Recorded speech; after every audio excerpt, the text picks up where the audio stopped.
വിളിച്ചു നിൽക്കുന്നത്?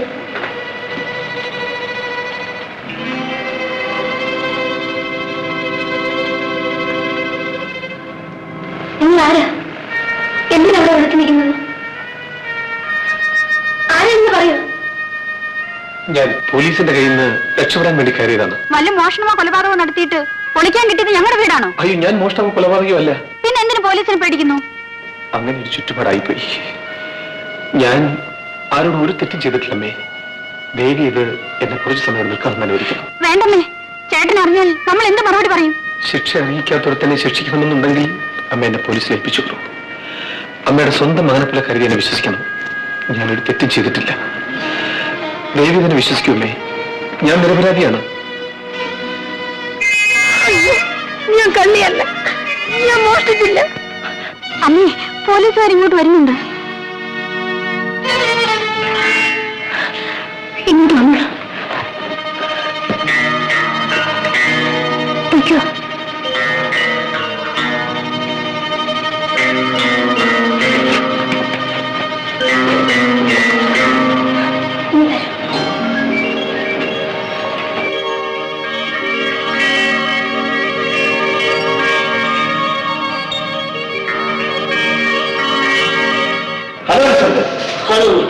എന്താണ് ഈ വഴിയൊക്കെ?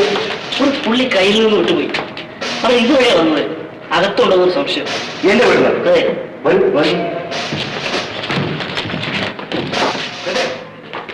ഇവിടെ ആരും ഓടിക്കരുതെന്ന് പറയുന്നു. നിങ്ങൾ ആരെങ്കിലും കണ്ടോ? ഇങ്ങോട്ട് ആരും വന്നില്ലല്ലോ. ഊറ്റട്ടെ, നിങ്ങൾ മുകളിലേക്ക് പോകും. ഇടയും വേണം. നിങ്ങൾ താഴെയുള്ള എല്ലാ റൂം ചെക്ക്.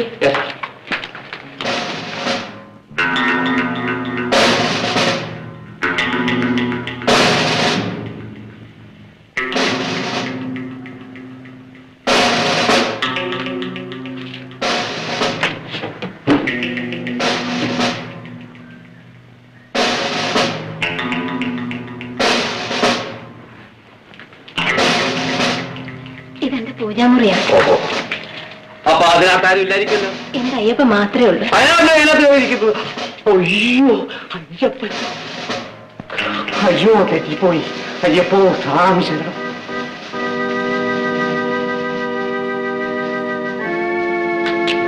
ഇവിടെ ആരില്ല സാർ. എന്നാൽ ഇതിൽ ചാടി അപ്പുറത്തെ ഞാൻ പോയി കാണും. ഒരു sorry for the trouble mister Rajagopal. അങ്ങനെയൊന്നുമില്ല. കണ്ടുപിടിച്ചിരുന്നെങ്കിൽ അതിന്റെ ക്രെഡിറ്റ് എനിക്കൂടെ കിട്ടിയിരുന്നു. Thank U.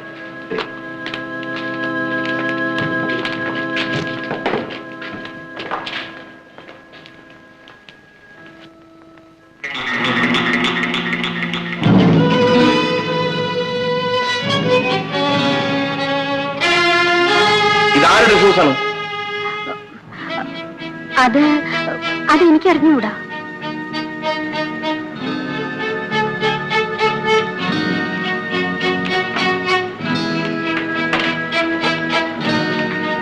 അപ്പോ അവൻ ഇവിടെ തന്നെ ഉണ്ട്. അത് നിങ്ങളുടെ അറിവോട് കൂടി.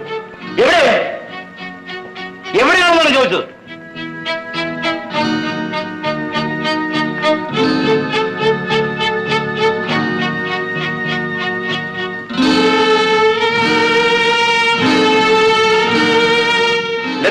ക്ഷമിക്കണം, പോലീസ് തിരക്കി വന്നത് എന്നെയാണ്. ഒരു കുറ്റവാളിക്ക് അഭയം കൊടുക്കുന്നത് നിയമവിരുദ്ധമാണെന്ന് എനിക്ക് അറിഞ്ഞൂടെ? താൻ ഒരു തെറ്റും ചെയ്തിട്ടില്ലെന്ന് സത്യം ചെയ്ത് പറഞ്ഞതുകൊണ്ടാണ് ഞാൻ അയാളെ. തെറ്റ് ചെയ്തവരാരെങ്കിലും താനാണ് തെറ്റ് ചെയ്തതെന്ന് വിളിച്ചു പറയാറ്. ഒരു കുറ്റവാളിക്ക് എന്റെ വീട്ടിൽ അഭയം നൽകിയാൽ എന്റെ നില എന്താകുമെന്ന് ആലോചിച്ചിട്ടുണ്ടോ? വക്കീൽ സാർ വിഷമിക്കണ്ട. ഞാൻ കാരണം നിങ്ങൾക്കൊരു പേരുദോഷം വരില്ല. എനിക്കൊന്നും കേൾക്കണ്ട. നിങ്ങൾ ഉടനെ തന്നെ പോലീസിൽ സറണ്ടർ ചെയ്യണം. ഫോൺ ചെയ്യാൻ പറ്റേ. ജയിലല്ല, തൂക്കുമരത്തിൽ കയറാൻ പോലും ഭയമുള്ളവനല്ല ഞാൻ. കാരണം എനിക്ക് വേണ്ടി കരയാൻ ഈ ഭൂമിയിൽ ആരുമില്ല. പക്ഷെ മരിക്കുന്നതിന് മുൻപ് എന്റെ അമ്മ എനിക്കൊന്ന് കാണണം. ലോകത്തിൽ എവിടെയാണെങ്കിലും അവരെ ഞാൻ തേടി കണ്ടുപിടിക്കും. എന്റെ ജീവിത ലക്ഷ്യം അതൊന്നു മാത്രമാണ്. അമ്മയില്ലാത്ത ദുഃഖം എത്രമാത്രം അനുഭവിച്ചിട്ടുണ്ടെന്ന് കുഞ്ഞു തന്നെ എന്നോട് പറഞ്ഞിട്ടില്ലേ? ഈ കാര്യത്തിൽ നിങ്ങൾ രണ്ടുപേരും ഇപ്പൊ തുല്യ ദുഃഖിതരാണ്. അയാളെ വിട്ടേക്കൂ, അയാൾ പൊയ്ക്കോട്ടെ. സന്തോഷത്തിലും സമൃദ്ധിയിലും കഴിഞ്ഞിരുന്ന ഒരു കുടുംബത്തെ ഒരു ദ്രോഹി ചിഹ്നഭിന്നമാക്കിക്കളഞ്ഞു. അയാളോട് ന്യായം ചോദിക്കാൻ ചെന്ന എന്നെ ചെയ്യാത്ത കുറ്റം ചുമത്തി പോലീസിൽ പിടിപ്പിക്കാൻ ശ്രമിച്ചു. പറയൂ, ഞാൻ പോലീസിൽ പിടികൊടുക്കണോ? എന്റെ അമ്മയുടെ മുഖം പോലും വ്യക്തമായി എനിക്ക് ഓർമ്മയില്ല. ഇത്രയും കാരുണ്യം നിറഞ്ഞൊരു അമ്മയെ കണ്ടത് ഒരു ഭാഗ്യമായി ഞാൻ കരുതുന്നു. അയാൾ പറയുന്നത് ശരിയാണെന്ന് തോന്നുന്നു. അയാളെ വിട്ടേക്ക് കുഞ്ഞെ. അമ്മ എന്താണ് ഈ പറയുന്നത്? തെറ്റിയതോർ പലതും പറയും. ഏതാണ് ശരിയെന്ന് പറയാൻ നമ്മളെ കൊണ്ട് സാധ്യമല്ല. യാതൊരു തെറ്റും ചെയ്യാത്ത എന്നെ കള്ളസാക്ഷികളുടെ വാക്ക് വിശ്വസിച്ച് 14 വർഷം കോടതി ശിക്ഷിച്ചു. എന്റെ പൊന്നുമോനെ പിരിഞ്ഞാണ് അന്ന് ഞാൻ ജയിലിൽ പോയത്. നഷ്ടപ്പെട്ട എന്റെ കുഞ്ഞിനെ ഇതുവരെ എനിക്ക് കാണാൻ പോലും കഴിഞ്ഞിട്ടില്ല. എന്ത് തെറ്റ് ചെയ്തിട്ടാണ് കുഞ്ഞെ എനിക്ക് ഈ ശിക്ഷ? ഇയാൾ തെറ്റുകാരനാണെന്ന് രാജ്മോഹന് തീർത്ത് പറയാൻ പറ്റുമോ? പറയൂ. എന്ത് വേണമെങ്കിലും ചെയ്തു. ഇയാൾ ഇവിടുന്ന് പോകാൻ പറയും. സാർ, ഈ ഉപകാരം ഞാൻ ഒരിക്കലും മറക്കില്ല. ഒരു കാര്യം, ഇന്ന് ഞാൻ പോലീസിന് പിടികൊടുക്കാൻ തയ്യാറല്ല. കാരണം ഞാൻ ഒരു കുറ്റവും ചെയ്തിട്ടില്ല. പക്ഷെ ഒരു കുറ്റം ഞാൻ ചെയ്യും. അന്ന് ഞാൻ വക്കീൽ സാർ വന്ന് കാണാം. പോലീസിനോ ജയിലിനോ തൂക്കുമരത്തിനോ അന്ന് ഞാൻ തയ്യാറായിരിക്കും. വരട്ടെ.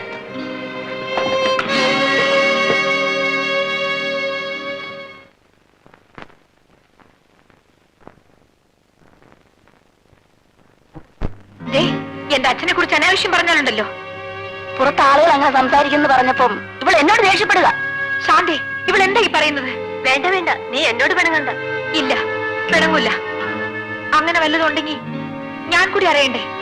പറയൂ. അവിടെ എങ്ങാണ്ട് ഒരു കുടിലിൽ നിന്റെ അച്ഛൻ ഒരു സ്ത്രീയെ കൊണ്ട് താമസിപ്പിച്ചിരിക്കുന്നു. എന്റെ അച്ഛനോ? നേരാണോ? നമുക്ക് പോവാം. ഞങ്ങൾ പോകുന്നു. എന്താ സുശീലേ? അച്ഛൻ ആഹാരം കഴിക്കാൻ പോലും ഇങ്ങോട്ട് വരാറില്ല. ഇപ്പോഴാണ് അതിന്റെ കാരണം എന്താണെന്ന് എനിക്ക് മനസ്സിലായത്. എന്താ കാര്യം? ആരോ ഒരു സ്ത്രീയെ അവിടെ കണ്ടുകൊണ്ട് താമസിപ്പിച്ചിരിക്കുന്നു. വല്ലവരും വല്ലതും പറയുന്നത് കേട്ട്? ഇല്ല, സത്യം എന്താണെന്ന് എനിക്കറിയണം. അത്രയല്ലേ ഉള്ളൂ. നമുക്ക് അന്വേഷിച്ച് വേണ്ടത് ചെയ്യാം.